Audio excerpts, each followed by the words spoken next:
Bismillahirrahmanirrahim. Assalamualaikum warahmatullahi wabarakatuh. Bagaimana kabarnya anak-anak semuanya? Semoga kalian dalam keadaan baik-baik saja ya, dan selalu menjaga kesehatan, dan selalu menerapkan 3M, mencuci tangan, menjaga jarak, dan memakai masker. Hari ini kita akan belajar tema 9, subtema 1, pembelajaran 1, 2, dan 3. Kekayaan sumber energi di Indonesia. Sumber energi adalah semua yang ada di sekitar kita yang mampu menghasilkan energi. Sumber energi dapat dikelompokkan menjadi 2 kelompok besar, yaitu sumber energi terbarukan dan sumber energi tidak terbarukan. Sumber energi terbarukan adalah sumber energi yang terus-menerus tersedia di alam, dan jika berkurang dapat dipulihkan kembali. Sedangkan sumber energi tidak terbarukan adalah energi yang diperoleh dari sumber daya alam yang waktu pembentukannya sampai jutaan tahun. Nah, marilah kita lengkapi tabel sumber energi berikut dengan asal sumber energi dan pemanfaatannya. Nah, kebetulan sudah Ibu isi, jadi tinggal kita baca saja ya. Nah, di buku kalian masih kosong, boleh kalian isi dengan menggunakan pensil kalian ya. Emang di sini kita mengisi yang pertama sumber energi terbarukan. Yang pertama di sini ada energi panas bumi. Nah, energi panas bumi ini berasal dari energi yang bersumber dari batuan panas dan sumber air panas bumi di pegunungan. Kemudian pemanfaatannya, uap panas dari dalam bumi dimanfaatkan untuk memutar turbin. Kemudian ada energi matahari. Energi matahari ini berasal dari reaksi nuklir yang disebut dengan reaksi fusi. Nah, reaksi fusi ini adalah penyatuan antara dua inti atom untuk menghasilkan satu atom baru dengan inti yang lebih berat dan menghasilkan sumber energi yang besar. Kemudian pemanfaatannya menggunakan sel surya untuk mengubah energi cahaya menjadi energi listrik. Kemudian di sini ada energi angin. Energi angin ini berasal dari alam. Kemudian pemanfaatannya, energi gerak dari angin ini untuk menggerakkan turbin pada pembangkit listrik. Kemudian di sini ada nomor 4, energi biomasa, energi yang berasal dari bahan organik. Kemudian pemanfaatannya selain sebagai energi terbarukan dan sebagai sumber energi, kemudian di sini juga bisa sebagai bahan bakar nabati. Kemudian ada sumber energi tidak terbarukan. Di sini yang pertama ada energi minyak bumi ya. Nah, energi minyak bumi ini berasal dari hewan dan tumbuhan yang mati dan terpendam dalam tanah hingga jutaan tahun. Kemudian pemanfaatannya ada minyak bumi diolah menjadi berbagai bentuk bahan bakar dan kimia. Contohnya ada bensin, solar, aftur, minyak tanah, dan aspal. Kemudian yang kedua ada energi batu bara. Nah, energi batu bara ini energi yang berasal dari tumbuhan yang mati dan terpendam dalam tanah hingga jutaan tahun. Nah, pemanfaatannya berasal dari reaksi nuklir yang disebut dengan reaksi fusi. Nah, reaksi fusi ini adalah penyatuan antara dua inti atom dan menghasilkan satu atom baru dengan inti yang lebih berat dan menghasilkan sumber energi yang besar. Kemudian ada energi gas alam. Nah, di sini ada energi yang berasal dari gas di antara fosil yang terperangkap di dalam tanah hingga jutaan tahun.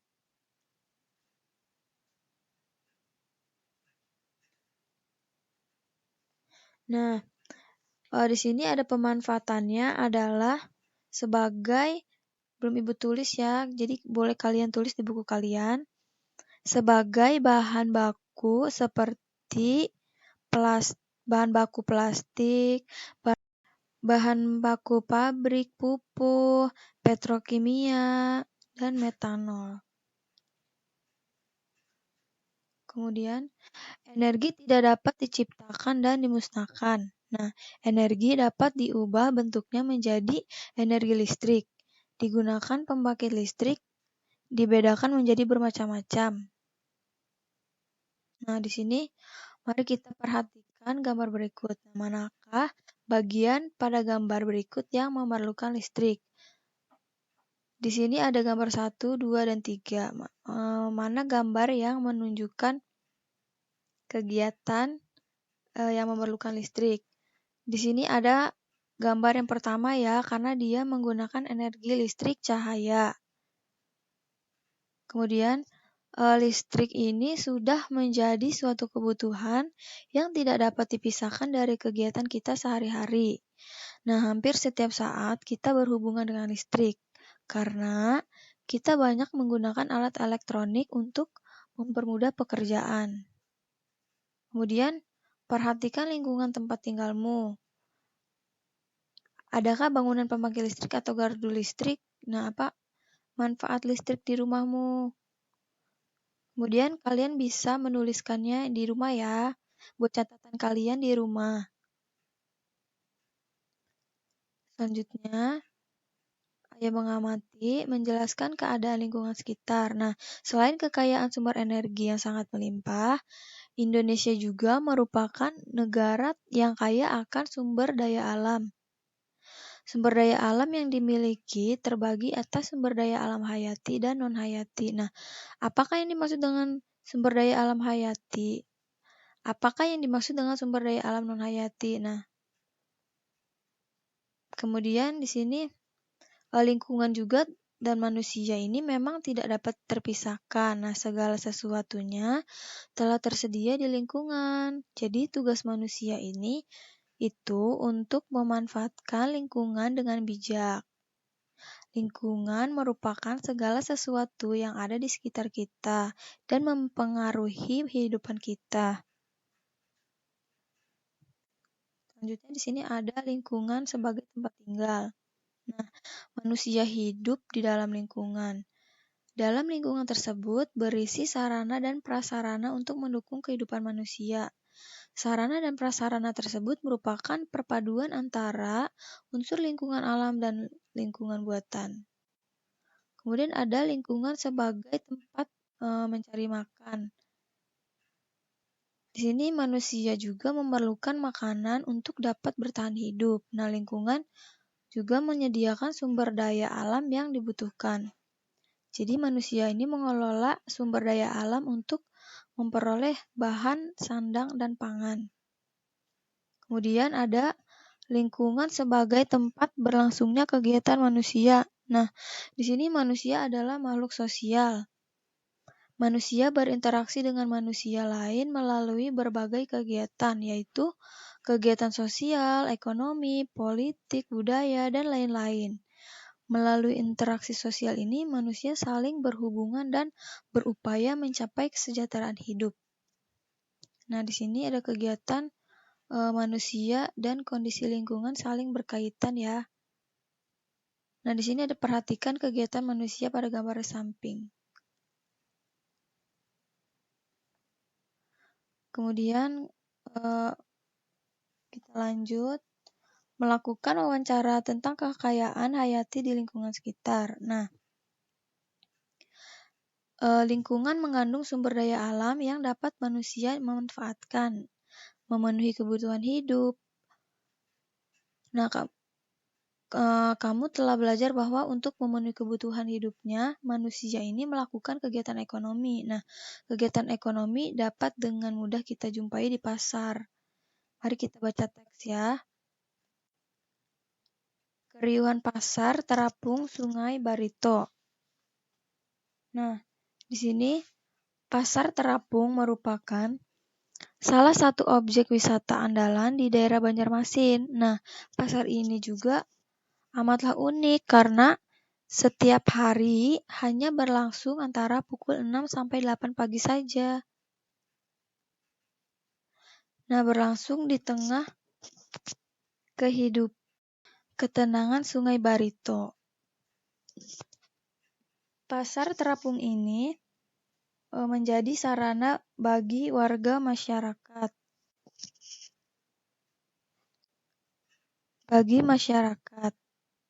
Nah, untuk melakukan kegiatan ekonomi, transaksi jual beli sendiri ini dilakukan di atas perahu yang berukuran sedang ataupun kecil.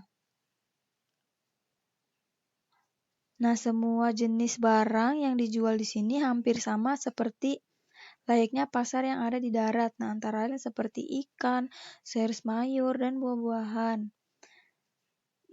Beraneka makanan siap saji juga tersedia seperti kopi, teh, nasi, dan dengan berbagai macam menu. Hingga soto Banjar yang lezat. Setiap harinya rata-rata 100 orang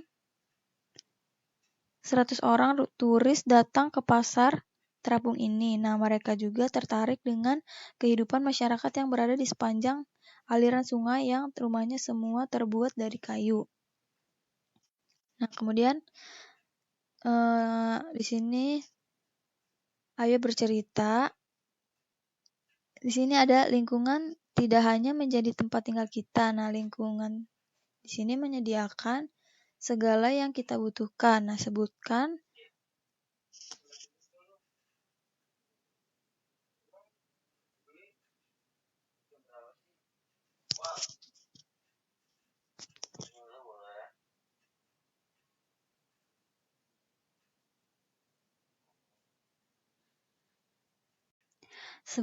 satu hal positif yang pernah kamu lakukan kepada lingkungan.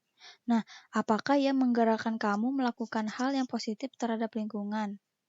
Menurutmu, apakah dampak dari perilakumu terhadap lingkungan? Nah, di sini ada tindakan membuang sampah di tempat sampah. Nah, di sini merupakan contoh perilaku peduli terhadap lingkungan. Nah, di sini ada menjelaskan hak dan kewajiban terhadap lingkungan. Kebiasaan memelihara lingkungan haruslah dibiasakan sejak dini. Berikut adalah sebuah kisah yang menginspirasi kita untuk memelihara lingkungan sejak dini. Nah, di sini kita baca ya. Peduli lingkungan, kewajiban kita. Nah, di sini ada sebuah pepatah dari Yunani yang berbunyi, di dalam tubuh yang kuat terdapat jiwa yang sehat.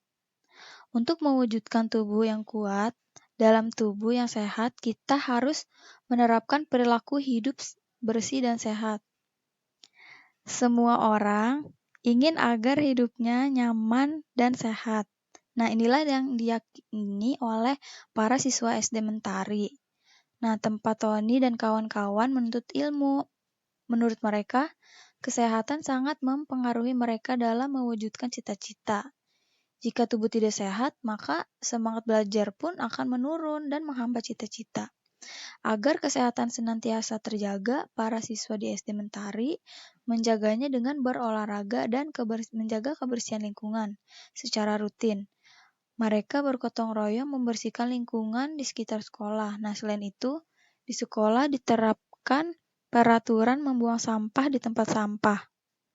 Nah, peraturan tersebut bertujuan untuk menumbuhkan kesadaran untuk melakukan hidup bersih. Nah, di sini salah satunya dengan membuang sampah ke tempat sampah. Nah, dengan diterapkannya aturan tersebut, jadi siswa yang tadinya tidak tahu dan bahkan membuang sampah sembarangan sedikit demi sedikit akan terbiasa dan dapat menerapkan kebiasaan tersebut dalam kehidupan sehari-hari. Nah, jika lingkungan sekolah bersih, maka saat belajar pun akan merasa nyaman. Sebaliknya, jika lingkungan sekolah kotor, maka tidak akan nyaman dalam melakukan beragam aktivitas. Lingkungan kotor pun akan banyak menimbulkan dampak negatif sehingga kegiatan belajar mengajar pun menjadi terhambat. Nah, oleh karena itu, kita harus senantiasa menjaga lingkungan sekolah tetap bersih. Kepedulian para siswa SD Mentari terhadap lingkungan patut untuk diacungi jempol. Mereka tidak hanya menuntut hak mereka agar dapat hidup di lingkungan yang bersih dan sehat, akan tetapi mereka juga berpartisipasi dalam melaksanakan kewajiban dalam menjaga kondisi lingkungan. Nah, Sini ada hak adalah sesuatu yang diterima atau diperoleh setiap orang. Jadi kewajiban adalah sesuatu yang harus dilakukan dengan penuh rasa tanggung jawab. Hak dan kewajiban juga harus seimbang ya. Hak yang diperoleh harus disertai dengan kewajiban. Tidak boleh hanya menuntut terpenuhi hak. Nah, di sini ada ayo mengamati ya. Ketika kita beraktivitas seperti mencari narasumber dan mengamati lingkungan sekitar, kita pastinya membutuhkan energi ya. Nah, energi memang tidak terlihat oleh mata, namun energi sangat diperlukan untuk melakukan pekerjaan atau beraktivitas. Di dalam kehidupan sehari-hari kita dapat menemukan bermacam bentuk energi yang di lingkungan sekitar. Nah, kita sudah mempelajari bahwa berdasarkan ketersediaan alam, sumber energi dibedakan menjadi sumber energi terbarukan dan tak terbarukan. Nah, manusia memanfaatkan sumber energi tersebut untuk keperluan hidupnya. Nah, salah satu contoh sumber energi yang dimanfaatkan manusia adalah energi matahari. Di sini ada contoh membuat oven matahari. Nah, di sini ada bahan-bahan yang harus dipersiapkan. Nah, kalian boleh melakukannya di rumah kalian ya. Atau kalau misalnya kalian nggak tahu caranya, kalian bisa melihat di YouTube. Selanjutnya, ayo bernyanyi lagu Keranjang Sampah, ciptaan Pa dan Bu Kasur. Ayo kita dengarkan ya.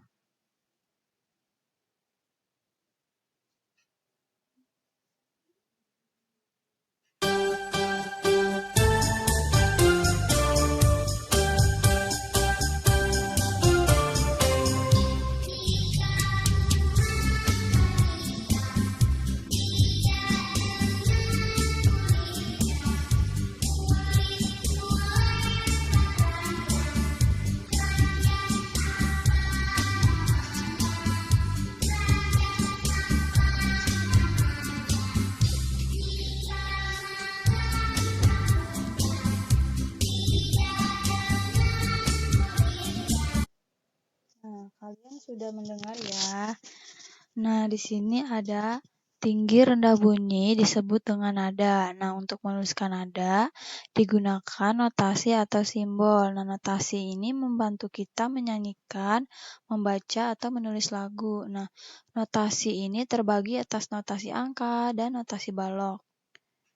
Jadi, kalian bisa bikin kayak gini ya nanti. Bikin notasi balok. Kemudian untuk tangga nadanya bisa do, re, mi, fa, sol, la, si, do. Kalian boleh menggunakan spidol yang berbeda warna untuk setiap not tersebut. Nah, saat menyanyikan lagu, selain mengenal nada, kita juga mengenal tempo. Nah, tempo menentukan cepat atau lambatnya lagu yang dibawakan. Kita dapat mengukur tempo dengan menghitung ketukan atau beat dalam 1 menitnya.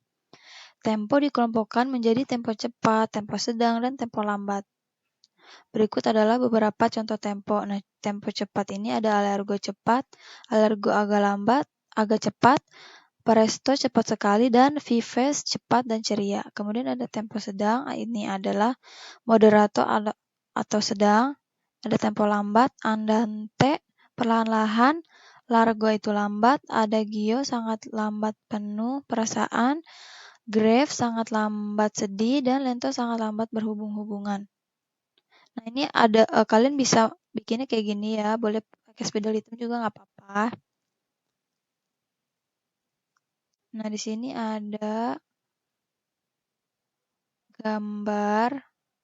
Kalian boleh buatnya di rumah ya.